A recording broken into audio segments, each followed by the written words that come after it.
பழவேற்காடு ஏரியில் அமைந்திருக்கிற மகிமை அன்னையை பற்றி இந்த வீடியோவில் நாம் தெரிந்து மீன் பிடித்துக் கொண்டிருந்த மீனவர்களுடைய வலையிலே சிக்குகிறார். அவர்களும் என்ன என்று பார்க்க கரையிலே கொண்டு வந்து பார்த்தபோது ஒரு மரம் என்று நினைத்து கோடாரியால் அதை பிளக்க முற்படுகிறார். அப்பொழுது திடீரென்று ரத்தமானது பீத்துக் கொண்டு அவருடைய கண்ணிலே அடிக்க கண் குருடாகி போய்விடுகிறது. இதை பார்த்த அவருடைய மனைவி அன்னை மரியாளிடத்தில் அழுது புலம்பி வேண்டி அந்த ரத்தத்தை எடுத்து கண்ணை துடைக்க மீண்டும் கண் பார்வை பெறுகிறான் அந்த விறகு வெட்டி.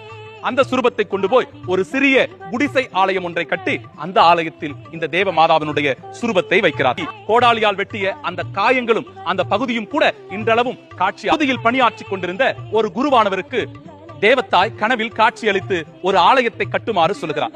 அதன் அடிப்படையில் சிறிய ஆலயமானது கட்டி எழுப்பப்படுகிறது. மரண தண்டனை பெற்ற 4 கைதிகள் இந்த அன்னையிடத்திலே வந்து முழந்தாளிட்டு உருக்கத்தோடு வேண்டி ஜெபிக்கிறார்.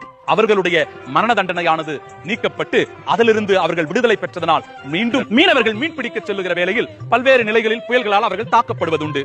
அன்னை மரியாளுடைய அருட்துணையினால் மகிமை மாதாவினுடைய புதுமையினால் அற்புதத்தினால் அவர்கள் காப்பாற்றப்பட்டு மீண்டும் அவர்கள் கரை திரும்புகிற வேளையில் நன்றி உணர்வோடு இந்த அன்னைக்கு அவர்கள் விழா கொண்டாடி இருக்கிறார். எழுப்பப்பட்ட இந்த ஆலயத்தை சென்னை மயிலை பேராயர் ஜார்ஜ் அந்தோனிசாமி அவர்கள் இந்த ஆலயத்தை அர்ச்சித்து புனிதப்படுத்துகிறார். ஒவ்வொரு ஆண்டும் ஆண்டவர் இயேசு கிறிஸ்துவினுடைய உயிர்ப்பு பெருவிழாவுக்கு பிறகு, அதாவது ஈஸ்டர் பெருவிழாவுக்கு பிறகு வருகின்ற 2வது ஞாயிற்றுக்கிழமை இந்த ஆலயத்தினுடைய பெருவிழாவானது கொண்டாடப்படுகிறது. அப்பொழுது அப்பகுதியில் வாழ்கின்ற 40 கிராமத்தைச் சேர்ந்த மக்கள் எல்லோரும் ஒன்றாக கூடி வந்து அன்னைக்கு சீர்வரிசை எடுத்து மிகவும் புகழ்மிக்கதாக சிறப்புறச் செய்து அன்னையினுடைய தேர் திருவிழாவை சிறப்புற கொண்டாடுகிறார்கள். எனவே அழகாக அற்புதமாக காட்சி அளிக்கின்ற பழவேற்காடு ஏரியில் அமைந்திருக்கிற மகிமை அன்னையை